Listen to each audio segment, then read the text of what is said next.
What's up guys? So nag-apply tayo ng online renewal ng PRC ID sa through Liris website.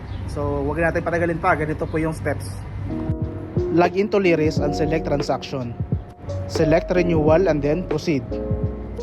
Select your PRC regional office. Select your appointment date.